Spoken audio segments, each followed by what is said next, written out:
स्वागत है आपका मेरी चैनल ज्योग्राफी जी की क्लासेस में। तो मैं आज आपको लेकर आई हूँ रॉक साइकिल। रॉक साइकिल के बारे में मैं आपको बताऊंगी। रॉक साइकिल क्या होता है? ये होता है शैल चक्र। शैल चक्र के लिए सबसे पहले मैं आपको बताना चाहूँगी कि आपने ज्वालामुखी के बारे में पढ़ा होगा। ज्वालामुखी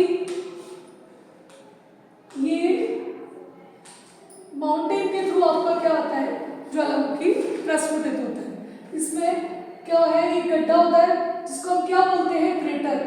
क्रेटर के थ्रू बहुत सारे छोटे छोटे कण निकलते हैं, गैसें निकलती हैं, जलवाष्प, धूल के कण, खनिज, बहुत सारी चीज़ें बाहर निकलती हैं। इसके अलावा एक जो सबसे इम्पॉर्टेंट चीज़ है वो निकलता है लावा। जब ये लावा ठंडा होता है, ये लावा जो निकल रहा है, जब ये लावा ठंडा होता है तो इससे हमारी कौन सी चट्टान का निर्माण होता है, आग्नेय चट्टान। कौन सी चट्टान का निर्माण होता है, आग्नेय चट्टान। और यह आग्नेय चट्टान जो होती है इसको हम बोलते हैं प्राथमिक चट्टानें। क्यों? क्योंकि सबसे पहले आग्नेय चट्टानों का निर्माण होता है लावा के द्वारा। लावा के ठंडा होने से आग्नेय चट्टानों का निर्माण होता है। ये आग्नेय चट्टान भी दो प्रकार की होती है, ये मैं आपको डिटेल में आगे बताऊंगी। ये भी आंतरिक आग्नेय चट्टानें होती हैं और बाह्य आग्नेय चट्टानें होती हैं। जब लावा सतह के बाहर आके ठंडा होता है तो क्या होता है, बाह्य आग्नेय चट्टानें बनती हैं। और यदि सतह के अंदर ये ठंडा होता है तो इससे आंतरिक आग्नेय चट्टानें बनती हैं। इसमें बहुत अधिक खनिज पाए जाते हैं आग्नेय चट्टानों में। इसके बाद ये जो आग्नेय चट्टानें हैं, आग्नेय चट्टानों को विभिन्न प्रकार के कारक होते हैं। क्या होते हैं? विभिन्न प्रकार के भौतिक कारक होते हैं, जैसे प्रवाही जल होता है, पवनें होती हैं, हिमानियाँ होती हैं। इन सबके द्वारा क्या होता है, ये आग्नेय चट्टानों का क्या होता है, अपर्दन होता है। क्या होता है?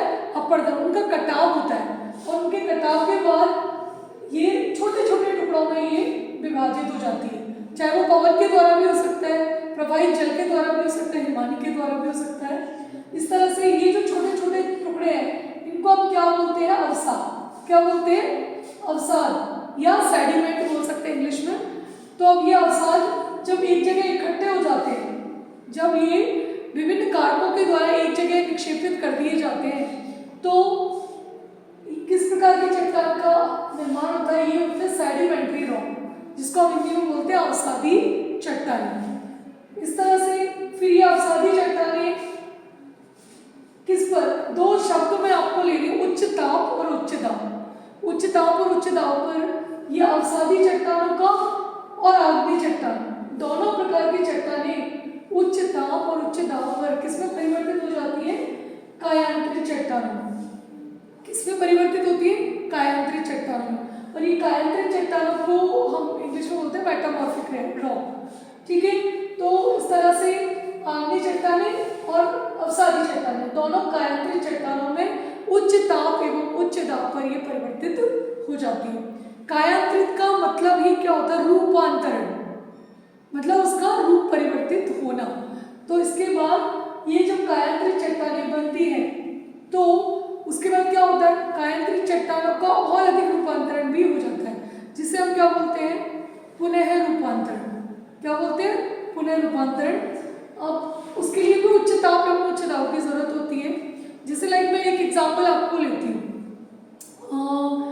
कोयला है। कोयला सबसे पहले उच्च ताप एवं उच्च दाब पर किसमें परिवर्तित होता है, कोयला। कोयला कौन सी रॉक है, पता है आपको?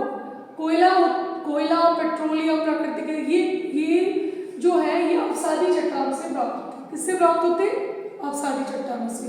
अब ये कोयला जो है ये अवसादी चट्टान है, उच्च ताप एवं उच्च दाब पर ये किसमें बदलता है, ग्रेफाइट में बदलता है, यानी कायांतरित चट्टान में बदल जाता है। इसके बाद ये ग्रेफाइट का और अधिक रूपांतरण होता है और वो किसमें, हीरे में बदल जाता है, जिसको हम बोलते हैं अति रूपांतरण।